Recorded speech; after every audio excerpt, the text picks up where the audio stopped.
security measure prevent a pat-downs is raging in the U.S.? Just check out our email. But will either security measure prevent a would-be terrorist from bringing a bomb on board? Why not ask one of the safest airlines in the world what they do? Joining us right now, Marvin Badler, former chief of security for El Al Airlines in America. Marvin, the pat-downs, the body scans, is that a step up? Does that make us safer? Well, to some degree, it makes us slightly safer. But that, in my opinion, is not the real answer. When you get to the airport, that's your last line of defense. Your process of security or determining who the person is should start way before you get to the airport. So, for example, I go online, I buy a ticket, or I go to a travel agent and buy a ticket. There'll be a system in place where the background check begins? Yes. In other words, they can verify your name, your address, where you're going, where you may be staying, do you need a rent-a-car? All this information can be verified not by a person but by a computer. Right after 9/11, I was involved in a project to show the government how they can have an integrated computer system to do something like this. Now, I know you got our no-flying list is an embarrassment. It stopped Ted Kennedy 7 times, and we don't think it's really been fixed. However, having said that, how can you compare what El Al does in Israel to what America has to deal with in a country this size? You are into personal interaction, talking to people and finding out their agenda. How could we possibly do that?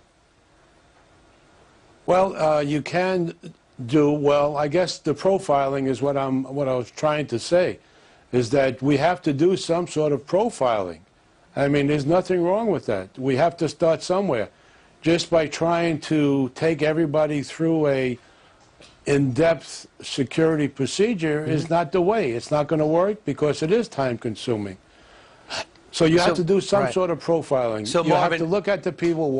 For example, when I went to Kuwait, I was stopped for the next 3 years on my passport. Every single time I was patted down and asked a bunch of questions because I went there for this channel.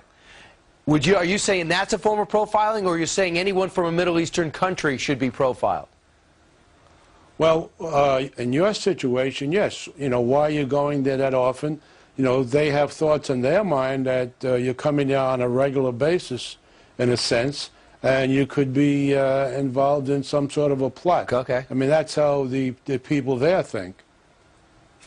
Right. So, other words, having said all that, and you talk to them, we're here in this country with many more airports, many more airlines, are you against having a body scan at an airport? Do you think that's something that would keep your family safer? Oh, yes, definitely. I mean, a body scan is a good tool. But again, that's not the answer.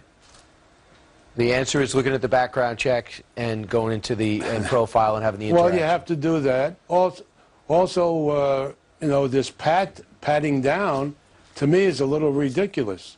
If you watch these security people patting people down, there are many ways you can secrete things on your body, hide on your body, that they're not touching the areas on the body. So that, to me, is also a waste of time. Yeah, testing secretions doesn't seem like a positive either. Marvin Badler, this is a tough situation. They're obsessed with aviation, and we like to fly. Former chief of security for El Al Airlines, thanks so much. Yes. You're welcome. All right, coming up straight ahead.